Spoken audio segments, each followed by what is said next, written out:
코빗의 피터입니다. 네, 오늘은 좀 특별한 자리를 준비를 해봤습니다. 코빗 리서치 센터의 연구원인 이 최영영 연구원과 강동윤 연구원 그리고 저 이렇게 셋이서 함께 자리를 하는 기회를 가져봤습니다. 그 이유는 뭐냐면요. 이번에 메사리의 2024년 전망 리포트를 번역을 하는 그런 작업을 금년 세 번째로 이제 또 했었는데 상당히 양이 방대했고 또 이거를 읽으신 분들 중에서 이번 리포트를 번역을 하면서 뭔가 인상 깊었던 부분이나 이런 거를 공유했으면 좋겠다라는 피드백을 주신 분이 있어서 저희 생각에도 상당히 좀 의미 있는 그런 이야기가 될 것 같아서 이렇게 영상을 통해서 그런 인상 깊었던 부분을 여러분들과 공유하는 시간을 가져보고자 해서 이런 자리를 만들었습니다. 어때요? 이렇게 셋이서 찍는 건 처음이고 사실 네, 이형님은 처음입니다. 네, 이형님은 조금 이제 그 영상에도 많이 최근에 나오고 이제 그러시는데 우리 강동현 연구원은 처음이잖아요. 네, 맞습니다. 예, 그래서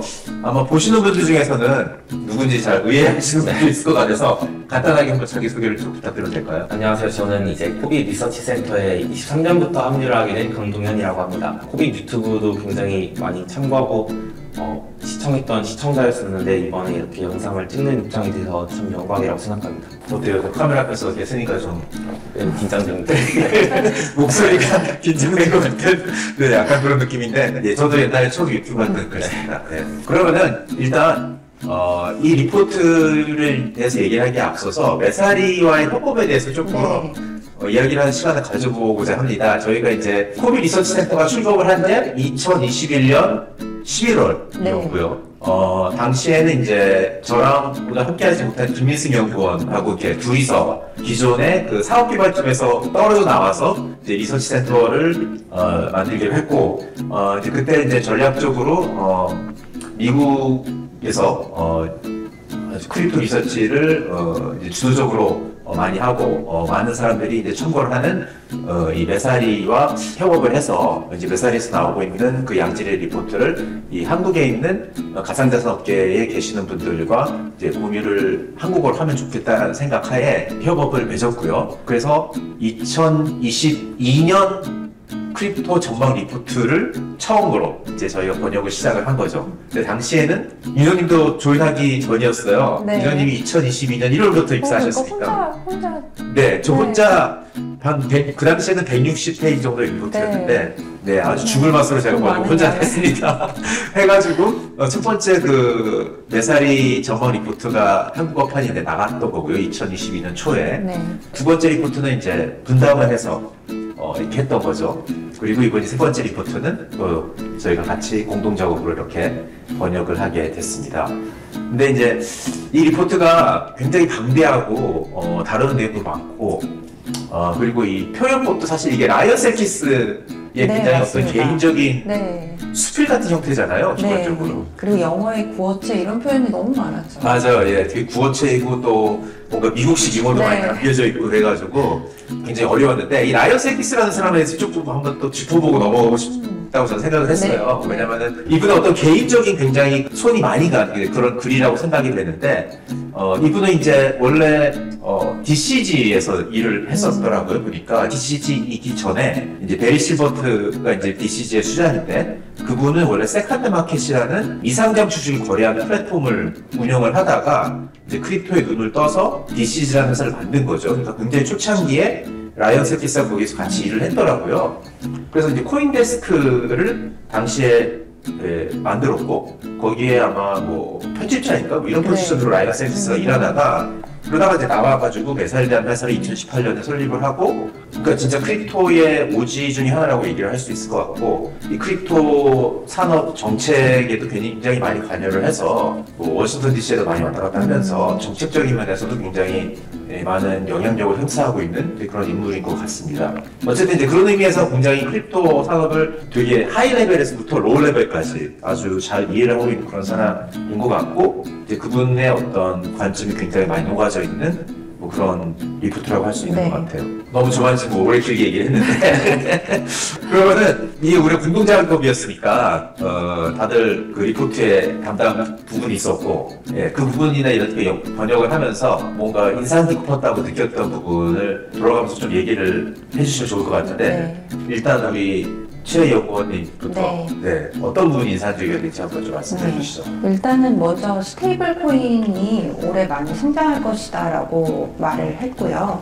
특히 USDT에 대해서는 재작년에, 그러니까 작년 전망을 할 시점에 본인이 USDT에 대한 어떤 성장 가능성에 대해서 전망을 잘 하지 못했다라는 점을 인정을 하면서도 USDT가 사실은 작년에 우리가 생각을 해보면 USDC는 굉장히 부진했었지만 그거에 대비해서 USDT는 미국의 달러 사용자들에게 굉장히 어필이 많이 됐었고, 그렇게 보면은 USDT가 앞으로도 굉장히 많이 성장을 할 거고, 다른 스테이블 코인에 대해서도 언급을 많이 했었어요. 그런데 제가 USDT를 특별히 많이 기억을 하는 이유는 저희가 리서치 센터에서 최근에 이제 12월 중순쯤이죠. 이제 발간을 할 때 USDT를 근거로 이제 스테이블 코인의 시총이 2배 정도 성장을 할 것이라고 전망을 했었거든요. 메사리보다 먼저.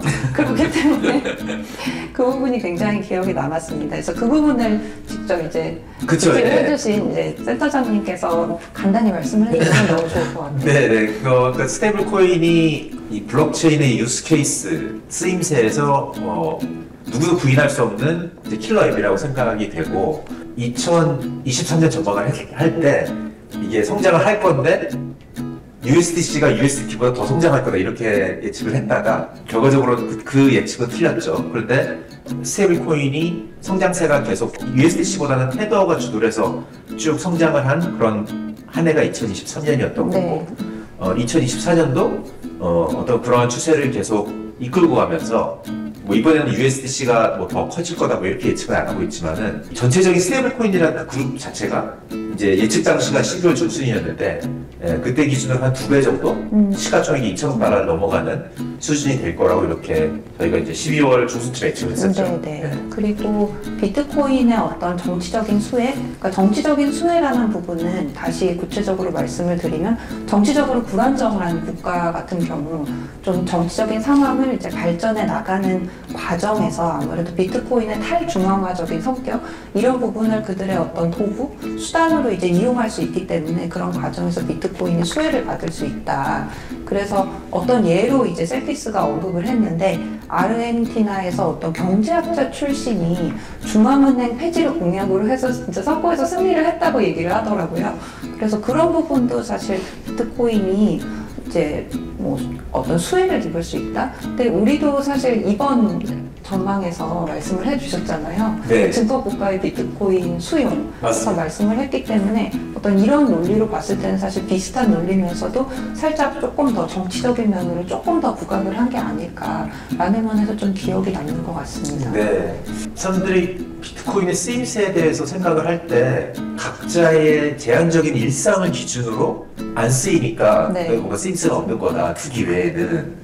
왜냐면 또 우리가 언론을 통해서 듣는 거는 맨날 가격이 오르라는 맞아요. 얘기를 하면서 트레이딩 맞아요. 하는 것만 듣다 네. 보니까 그 제한된 나의 경험 안에서 자꾸 이 쓰임새를 생각하면은 잘 보이지가 않죠. 근데 이제 줌아웃해서 지금 전 세계가 어떻게 돌아가고 있는지를 보면은 이 세상에는 통화 정책이나 어떤 통화 환경이 되게 불안정한 나라들이 안정적인 나라가 훨씬 많기 때문에 그것만 인지하더라도 왜 비트코인 같은 그런 자산이 쓰임새가 있을 수 있는지, 그 나라의 그 상황에 따라서 비트코인이 굉장히 매력적으로, 또는 뭐 비트코인까지 안 가더라도 스테이블 코인이 굉장히 매력적인 초이스로 보일 수 있는 그런 나라들이 굉장히 많다는 거를 우리가 좀 거시적으로 큰 그림을 보면 알 수 있을 것 같아요. 그래서 그런 면을 이 리포트도 언급하고 있다는 점은 저희가 보는 눈하고도 굉장히 네, 일맥상통하는 맞습니다. 부분이라고 생각이 듭니다. 그리고 메사리보다 저희가 2년 전에 전망을 한 게 있습니다. 맞습니다. 예, 맞아요. 네, 좀 이 부분에 대해서는 그렇죠. 저희가 이제 주권 국가의 비트코인 수용에 대해서 네, 맞아요. 이제 쭉 얘기해 왔기 때문에 네. 벌써 한 수년째 얘기를 하고 있죠. 네, 그리고 똑같은 표현이 나왔더라고요. 중립적인 어떤, 그러니까 준비금 통화로서 달러가, 그러니까 미국이 러시아를 제재하면서 어떤 중립적인 글로벌 준비금 통화로서의 달러의 역할이 약화될 수 있다는 점, 그러면은 비트코인의 어떤 상대적인 글로벌 중기부동가로서의 역할이 조금 더 부각될 수 있다. 이 부분은 정말 저희가 2년 전에 한 그 말이랑 너무 똑같잖아요. 네, 네. 그렇기 때문에 어찌 보면 저희의 어떤 편견지명이랄까 이런 게 조금 더 부각이 된 게 아닐까 해서 조금 더 기억에 남았던 부분이라고 할 수 있습니다. 네, 우리 민영님이 저희 팀을 너무 사랑하셔가지고 이제 많이 좋게 포장을 해주셨는데, 예, 물론 그러니까 이런 것 같아요. 그러니까 이 업계를 바라보는 눈을 좀 더 지적 호기심을 갖고 큰 그림을 보고 그리고 이렇게 바라보면은 이런 것들이 다 눈에 들어오는 사람들이 있는 거고. 라이언 셀키스보다 앞서서는 안 되고 그쵸, 이렇기보다도 그쵸. 예, 어떤 큰 눈으로 네. 보는 사람들이 분명히 있는 거고 네. 네, 그런 사람들이다 보니까 같은 게 보였던 게 네. 아닐까 그렇게 생각이 들어요. 네. 그리고 반감기에 대한 얘기도 있었죠. 그리고 반감기에 대한 부분은 특히 뭐 이런 얘기를 했던 것 같아요. 과거 2012년보다는 영향력이 적을 수밖에 없기 때문에 이거는 어떤 공급 감소가 가격에 미치는 영향에 조금 지금은 이제 아무래도 시장에서 이제 당연히 이제 관심이 있을 수밖에 없지만 이건 어떤 메시지의 단순성이나 뭐 어떤 일관성에 더 큰 의미가 있는 것 같다라고 이야기를 한 것도 조금 더 메이크 센스하고 그랬기 때문에 조금 그 부분 반감기에 대한 부분도 이렇게 좀 굉장히 이제 지금 시점에 맞게 설명을 한 부분도 좀 기억에 남습니다. 네, 저도 그 반감기 얘기할 때 그 부분에서 이제 2,100만 개 코인이 이제 일종의 밈이다라고 표현하는 것도 되게 네, 재밌었어요. 네, 맞습니다. 분명히 반감이라는 게 비트코인 초창기에는 공급량의 큰 부분을 차지했기 때문에 그게 반수로 든다는 게 굉장히 의미가 있었던 건 사실인 것 같은데 이게 점점 유통되는 물량은 늘어나고 공급량은 줄어들고 있으니까 그 중요도가 떨어지는 건 사실인 것 그쵸. 같거든요. 네. 근데 그렇지만 그럼에도 불구하고 비트코인 초창기 때 우리가 경험했던 그런 강세장들이 있기 때문에 반감기 이후에 그래서 그 밈이 어떤 그런 기대감 시장에 남아있는데 내러티브가 남아있는데 그거를 이제 라이언 셀키스는 밈이라고 이렇게 표현을 네, 한 밈이라고 것 같아요. 예. 밈이라는 표현이라는 말씀을 해주셨는데 그러다 보니까 좀 말씀을 드려야 될 것 같아요. 이제 조금 어려운 점, 번역하다가 어려운 점이 좀 있었는데 함축적인 표현이 구어체랑 섞여 있다 보니까 이거를 한국말로 좀 왜냐면 읽으시는 분들 입장에서는 이걸 딱 봤을 때 번역했다라고 느끼시지 않게 좀 자연스럽게 해야 된다고 이제 느끼다 보니까 조금 더 이렇게 자연스럽게 하고 싶다라는 이제 마음이 있다 보니까 좀 어떤 한국어로 바꾸려는데 좀 어려움이 있었던 것 같아요. 맞아요. 네. 그러니까 이 리포트가 이제 굉장히 구어체적이고 개인적이고 뭐 그런 어떤 욕도 있고. 예, 욕도 있고 맞아요. 그런 형태로 쓰여 있다 보니까 한국인들이 자연스럽게 가독성 높은 글이라고 생각하는 그런 번역을 하려면은 상당 부분 이제 이건 AI로 해결되는 부분이 아니더라고요. 네. 그래가지고 그 부분이 참 우리 모두 다 되게 좀 네. 고생스러웠던 부분이긴 한데 뭔가 한 가지 재밌는 예가 있었잖아요. Balls don't lie라는 문장이 있더라고요. 근데 이게 그러니까 미국 NBA에 보면은 이제 자유투 라인에서 선수가 이제 공을 던지면 가끔 왜 심판이 파울이라고 왜 얘기를 하면 선수들이 이렇게 막 열이 받아서 balls don't lie 뭐 이런 식으로 얘기를 하잖아요. 그래서 이제 그런 문화를 그런 표현이나 문화를 네, 보면은 네. 그 사람의 이 글이 네. 이해가 안 되는 거죠. 네, 그래서 그거를 그냥 우리가 한국말로 번역을 해도 네. 저는 뜻이 와닿지가 네, 않아요. 맞아요. 그러니까 뭐 진실은 뭐 드러나기 마련이다 뭐 이런 식인 건데, 근데 이거를 그냥 보면 뭐 공은 거짓말하는 그래서 이런 식으로 하면 네. 사실 이렇게 읽는 한국어에서는 입장에서 너무 이상하죠. 어려우니까. 네, 맞아요. 그러니까 그런 부분이 조금 개인적으로는 어려웠던 것 같습니다. 네, 그래서 이제 될 수 있으면은 이제 재구성을 한다든지 네. 엄청나게 의역을 한다든지 이제 이런 식으로 번역이 되었다는 점 네. 일단 말씀드릴 필요가 있을 것 같아요.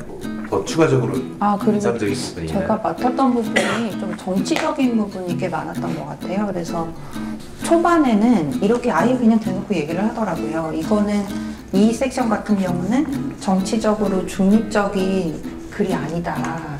그렇기 때문에 어떤 특정 성향의 독자분들한테는 굉장히 불편할 수 있다. 이렇게 얘기를 하면서 그 이유에 대해서는 뭐 정치적인 뭐 미국 특유의 어떤 입법 과정이라던가 그리고 지금 현재 의회의 정치적인 상황들 이런 이유를 쫙 얘기하면서 결론적으로는 가상자산 업계가 앞으로 발전하기 위해서는 워렌 의원과 헤롯 브라운 의원이 이제 자리를 유지하면 안 된다. 그리고 상원을 이제 공화당이 이제 승리를 해야 된다라고 이렇게 얘기를 하고 있다는 점. 그러니까 사실은 이렇게 어떤 리서치 보고서를 쓸 때, 특히 전망 보고서를 쓸 때 어떤 정치적으로 중립적이어야 한다는 게 이게 암암리에 약간 이제 무의식 쪽에 이게 좀 자리 잡았달까요? 약간 자리 잡은 게 인식이라고 할 수 있는데, 이게 라이언 셀키스는 어떤 업계의 발전을 위해서는 어떤 정치적인 상황도 고려하고, 지금 이 상황을 봤을 때는 사실은 공화당이 승리를 하는 게 우리한테 좀 좋다. 이런 상황을 좀 정말 설명을 한 게 굉장히 흥미롭더라고요. 맞아요. 그러니까 라이언 셀키스가 지금 과거 2018년부터 리포트 쭉 써왔는데 한 번도 이렇게 정치 성향이 강한 리포트 쓴 적이 없거든요.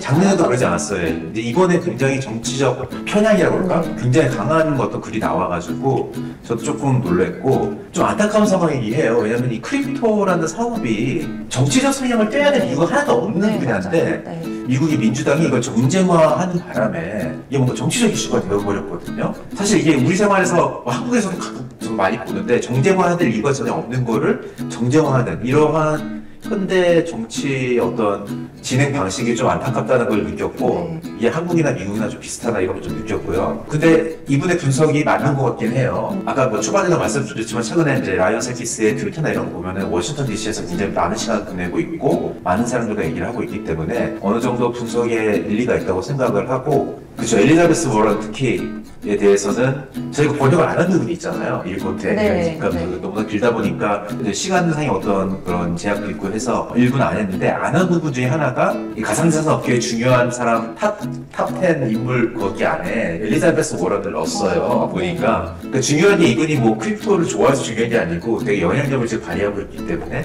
그 섹션을 읽어보면은 이렇게 써 있더라고요. 이 2020년 이제 바이든이 대통령 선거에 나섰을 때 거기 이제 경선이 있었던 거죠. 민주당 내에서. 근데 그 경선에서 이제 경쟁이 붙었는데 당시에 엘리자베스 워런도 대통령 후보로 나갔는데 초반에 그냥 그만뒀는데 그때 바이든하고 이제 딜을 쳤다. 딜이 뭐냐면은 바이든의 그 정치 커리어가 주로 이제 외교 쪽으로 많이 있었고 국내에 대해서는 좀 커넥션이 약했기 때문에 이제 엘리자베스 워런이 바이든한테 내가 너 대통령 밀어줄 테니까 대신 당첨이 되면은 국내 정책에 대해서는 나의 입김이 좀 나올 수 있게 해달라. 결국에는 엘리자베스 워런의 도움을 받아서 경선에도 이기고 대통령이 됐기 때문에 네, 그러니까 워싱턴 DC에서 가가지고 여러 정치인들과 얘기를 하다 보니까 라이언 셀키스 그런 얘기 뒷배경의 얘기를 들은 거죠. 그래서 그걸 글에 담아내고 있는 거고 그렇기 때문에 지금 바이든의 이 정부를 보면은 금융 정책이나 아니면 소비자 관련된 정책이나 이런 데 보면 전부 다 엘리자베스 워런 사람들이 다 심어져 있다는 거예요.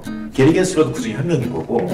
그래서 이러한 상황이 만약에 이번에 대통령 선거에서 바이든이 다시 재선이 되면은 그대로 가는 거죠. 지금 같은 상황이. 그래서 그럴 경우에는 이 미국의 크립토 업계는 굉장히 힘들어진다. 이제 이런 얘기를 라이언 셀키스는 하고 있는 거고요. 그 말이 맞다면은 그러면은 뭐 저도 이 업계에 종사하고 있는 사람으로서 공헌하기 승리를 응원해야 되는 이제 그런 상황이 오게 된 것 같아요. 네, 사실 저도 미국 정치에 그렇게 관심은 없었지만은 다 누가 돼도 비슷한 게 아니라 이런 생각이었기 때문에 그렇지만 이 분석이 맞다면은 네, 공화당을 이번에 대선 때 또 응원을 해야 될 것 같고 그리고 이제 엘리자베스 워런 자체도 이제 미국의 상원 의원은 이제 6년마다 한 번씩 선거를 하는데 이번에 그래서 2018년에 엘리자베스 워런이 당선이 됐기 때문에 이번에 그 텀이 끝나고 다시 이제 재선을 해야 되는 거죠. 그래서 이번에 재선 나가겠다고 이미 투표를 했고요. 이번에 대통령 선거 뽑으면서 이 상원 의원도 뽑아야 되는 사람 몇 명이 있는데 그 중에 한 명이 이제 엘리자베스 워런인 거죠. 그래서 공화당 출신의 누군가를 뒀는데 그 경쟁 상대가 그렇게 센 사람이 아니더라고요. 그래서 아마도 엘리자베스 워런은 다시 재선이 될 가능성이 높다. 이렇게 될 것 같아요.